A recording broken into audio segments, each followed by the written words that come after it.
From the National Catholic Register, this is Register Radio, bringing light and clarity to the news and topics that affect your life. Pope Emeritus Benedict XVI recently published an essay that referenced the Revolution of 1968 as one of the roots of the sexual abuse crisis in the Church today. In that essay, he pointed to the over-sexualization of culture that has happened over the last 50 years. That topic has long been the focus of our guest today, scholar and author and register columnist Jennifer Roback Morse, whose most recent book is The Sexual State: How Elite Ideologies Are Destroying Lives and Why the Church Was Right All Along. I'm Jeanette DeMello, editor-in-chief of the National Catholic Register and host of Register Radio, and I'm joined in studio in Birmingham today by Dr. Jennifer Roback Morse. Welcome. Hey, thanks for having me. I'm really excited. I'm getting my money's worth out of my trip here. Absolutely. What, we decided it was four recordings? Yeah, something like that. Yeah, we like to put you to work when we see you. But you've been on the show before. We've talked about your work before on the show, but it was always on the phone or on Skype, or it's always very good to have a conversation face to face. And today is going to probably be a conversation all over the gambit. Yes. But of course, there's the interesting topic of the sexual revolution, which we'll get to in a minute, referring to Pope Benedict's recent comments. But you founded the Ruth Institute to address the sexual revolution and the fallout, the breakdown of the family that happened because of the sexual revolution. And the Ruth Institute had an important summit last weekend. So what happened at the summit? Oh, well, we have been working. I founded the Ruth Institute 10 years ago, and I was really at that time concerned about women waiting too long to start their families. And that's what I thought I was going to be talking about. And then all sorts of things broke loose, including Proposition 8 there in San Diego. And so I got involved in topics relating to gay marriage, and that one thing led to another. And so around about 2013, we started really thinking about the whole of the sexual revolution, not just gay marriage, not just this little corner or that little corner. Just started thinking, how is this all connected? Right. And one of the themes that comes out is that every aspect of the sexual revolution, because it's contrary to God's law, because it's contrary to nature, it hurts people. There are people, they're walking wounded everywhere. So we came up with the concept of the survivors of the sexual revolution. And we came up with a list of about 12 different groups of people that have been harmed in some way by the sexual revolution. So including, for example, the most obvious would be the children of divorce. Right. Because divorce is harmful to children. I don't care what anyone says. Divorce is harmful to children.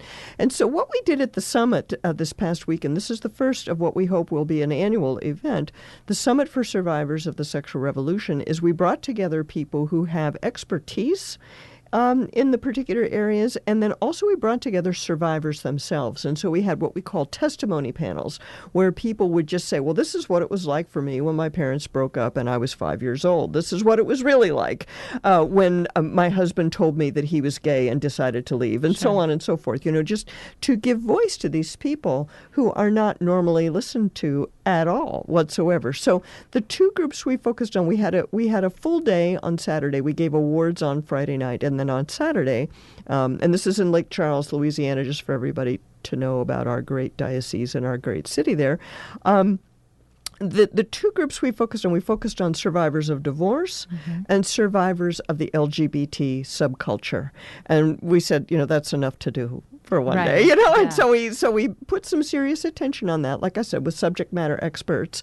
The usual talking head kind of thing that you have. We have good talking heads. Don't take anything away from those guys. But and then also the testimonies. And I think the testimonies were the most powerful part of the program, because people, the guys who came for the divorce part did not really know what the whole LGBT thing was about, and the people, and vice versa, and they're going, oh my golly, I had no idea that this is so painful for people.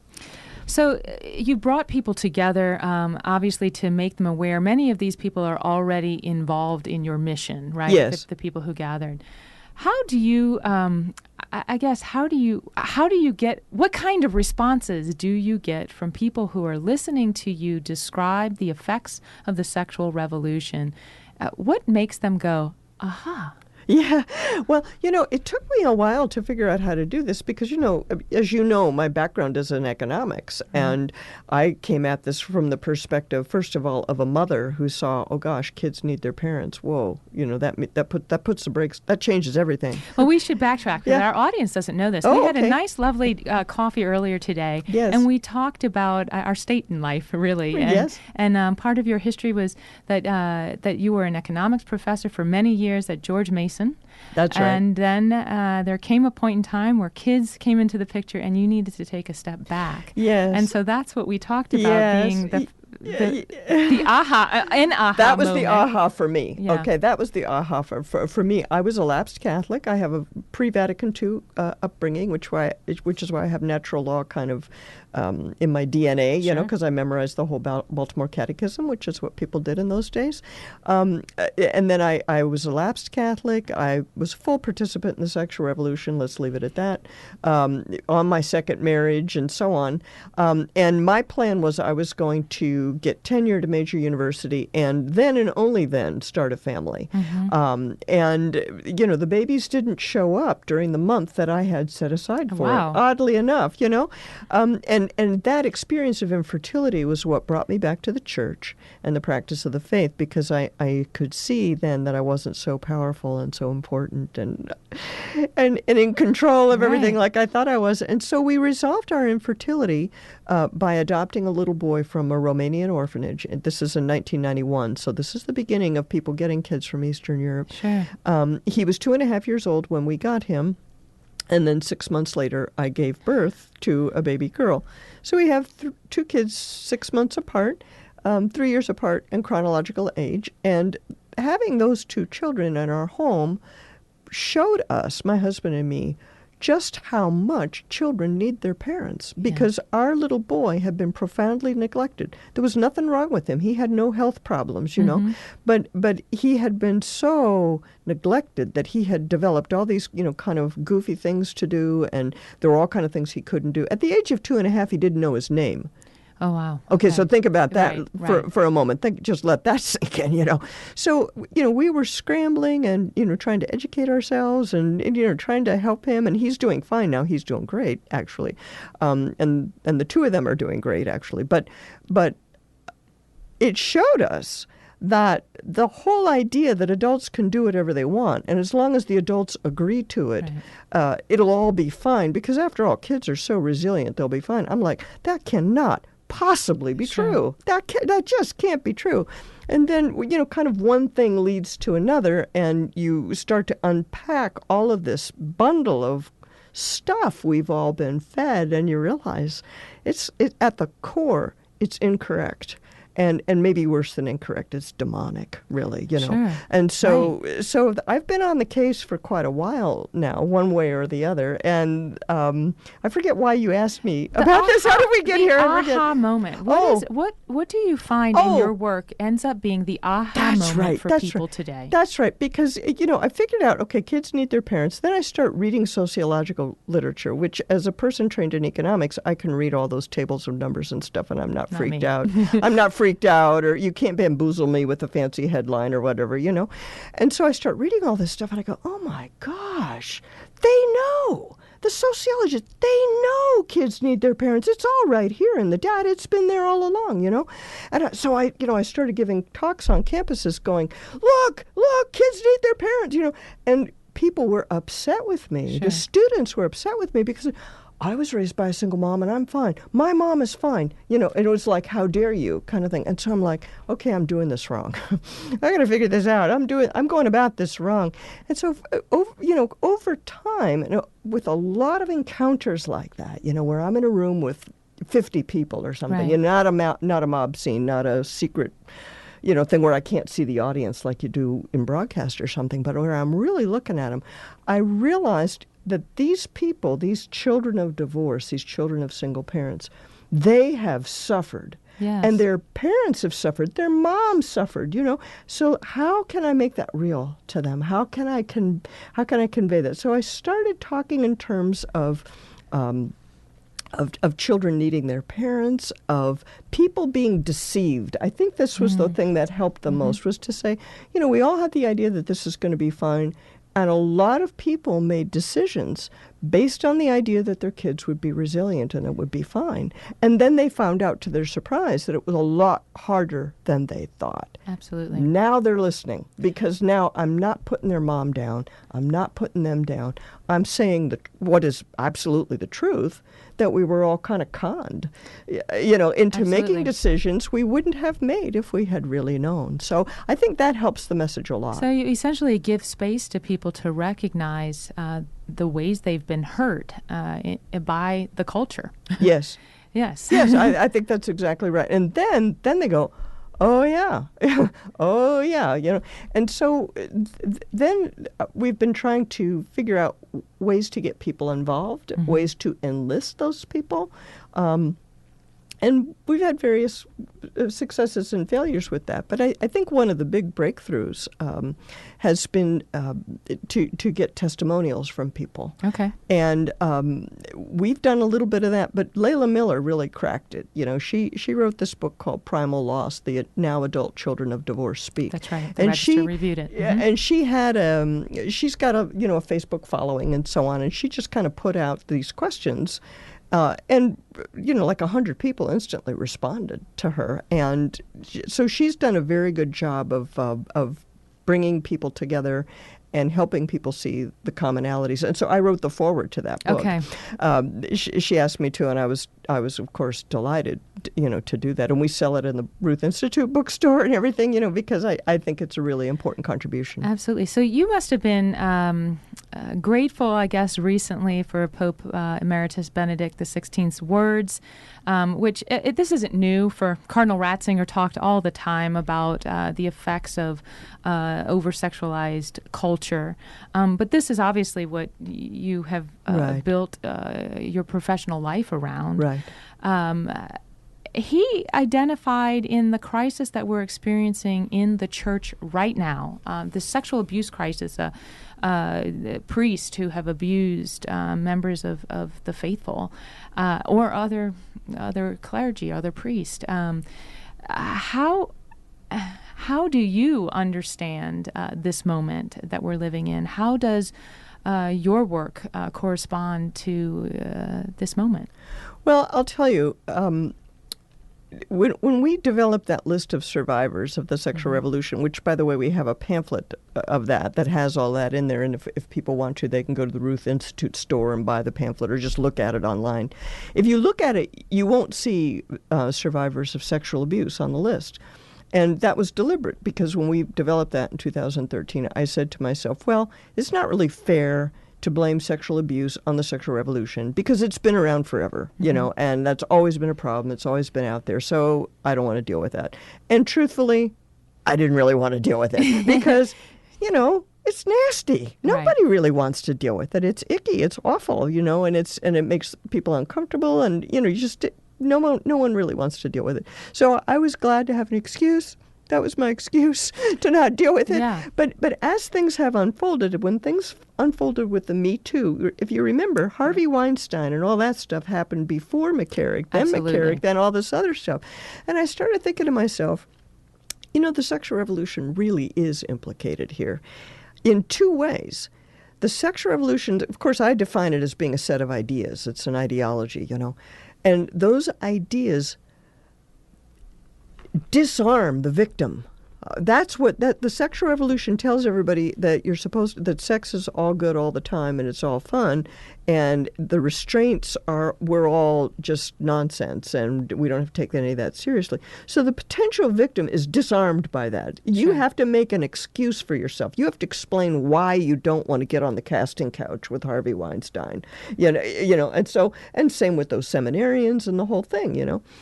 So it disarms the victim, but it also empowers and emboldens the predator. Because the key idea of the sexual revolution is everybody's entitled to sex. Right.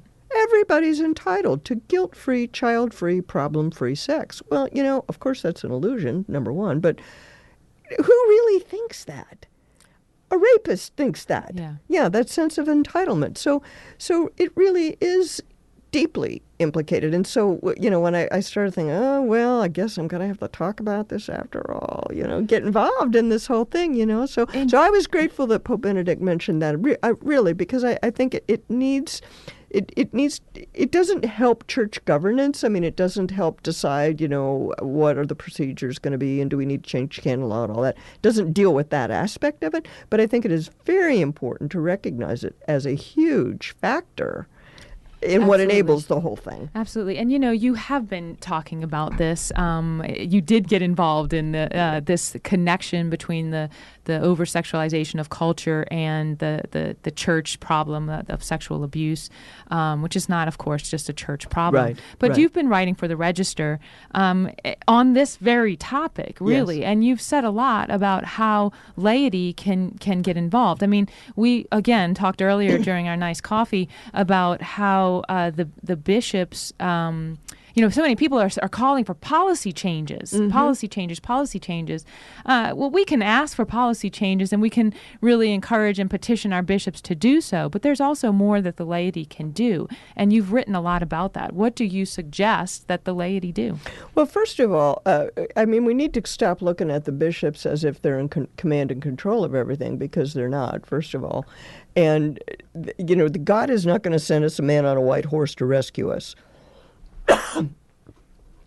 He sent us, and we have to do our part. And what I believe is true is that the way we as laity interact with our clergy, the way we interact with our young people who are victims or potentially victims and so on, the way we interact has a lot to do with the constraints that they operate under. So just take for an example, recently we had this incident in Buffalo where several priests priests and seminarians were at a party, and the conversation became very vulgar and it sounds like completely inappropriate. Now, me here in Birmingham in Louisiana, I don't know what actually happened over there, but and there's no way for me to know what happened over there.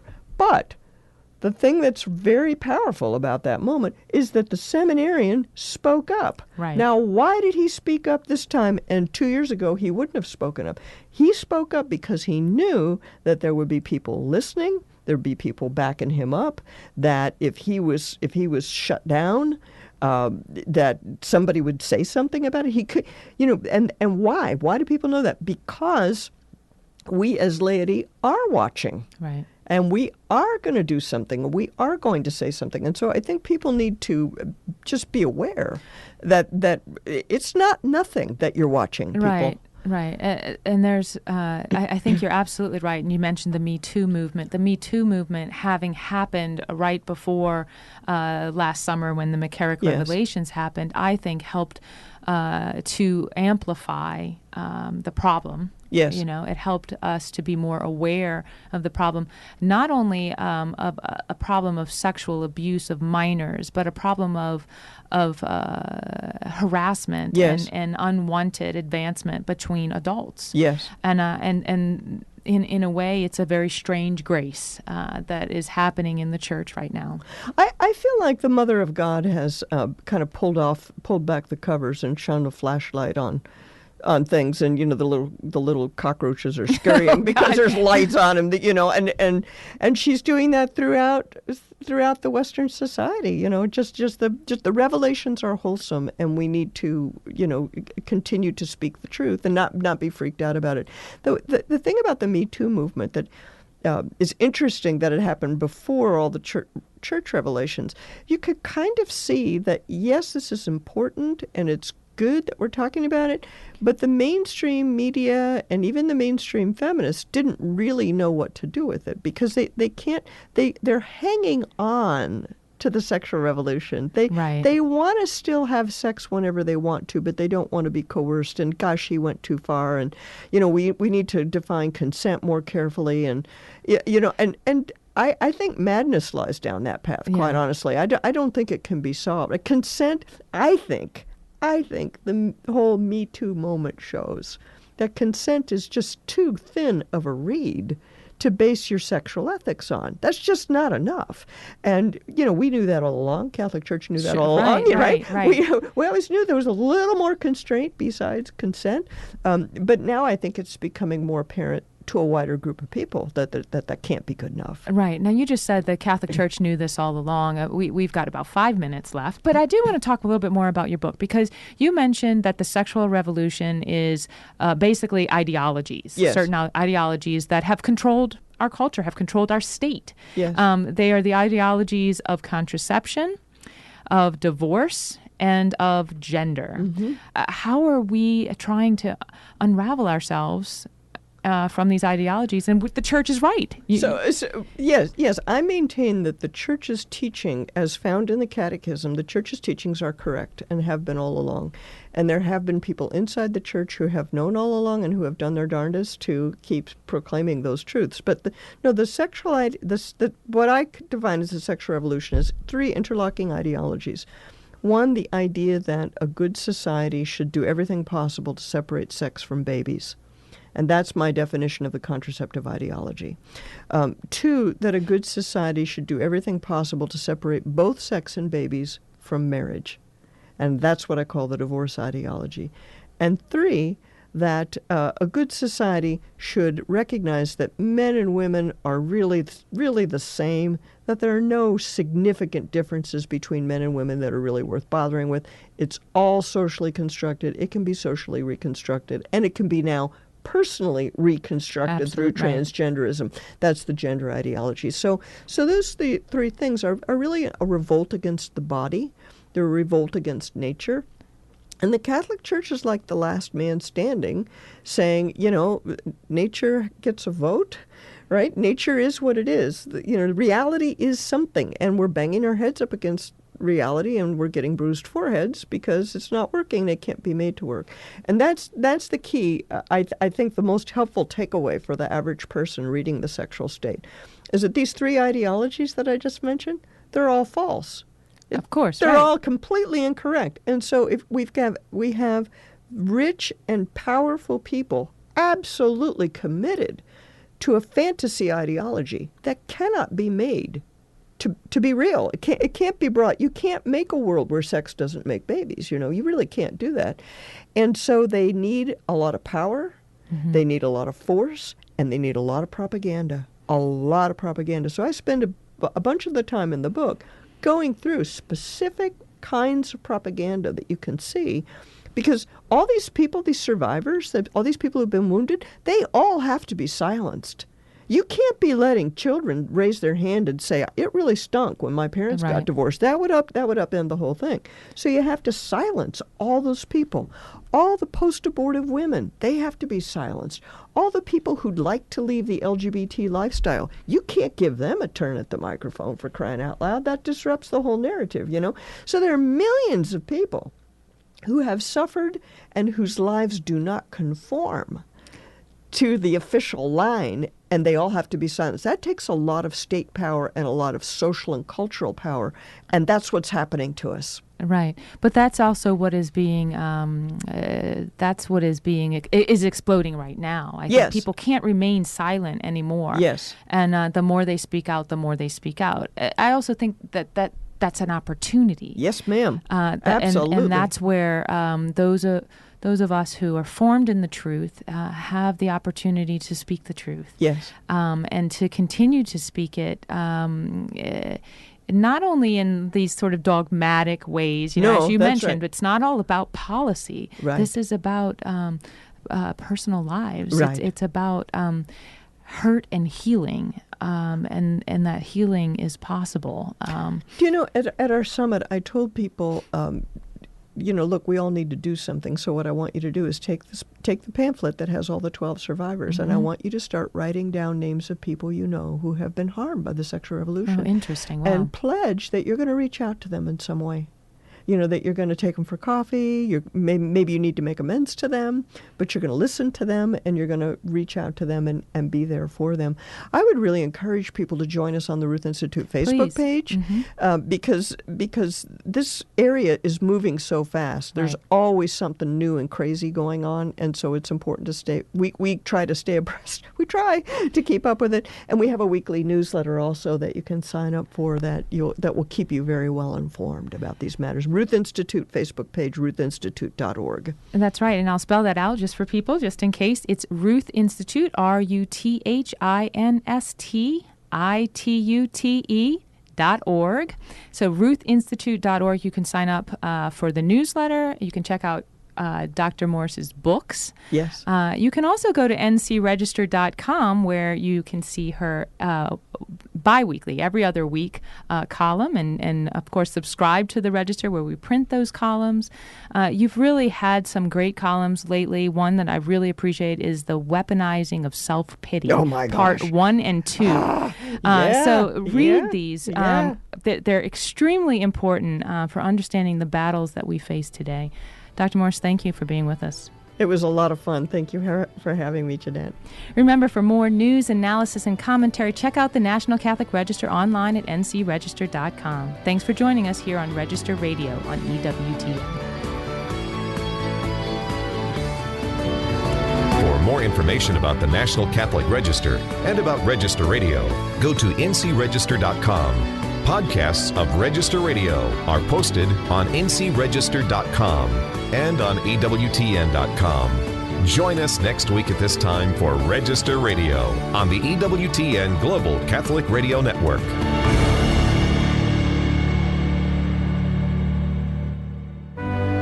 This Easter season, read for faith, read for truth, read for life by giving yourself the gift of EWTN's National Catholic Register.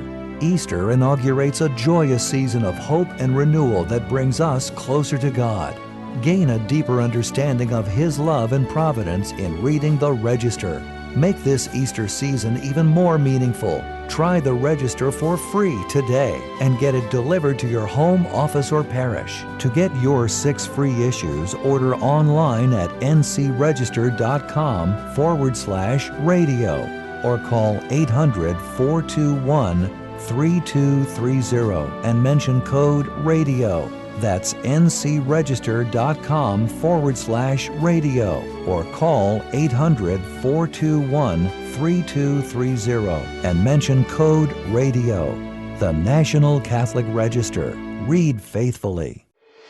I don't have all the answers and I don't understand the Bible. That's why I'm so thankful for EWTN. Helping you to stay prepared for God's call.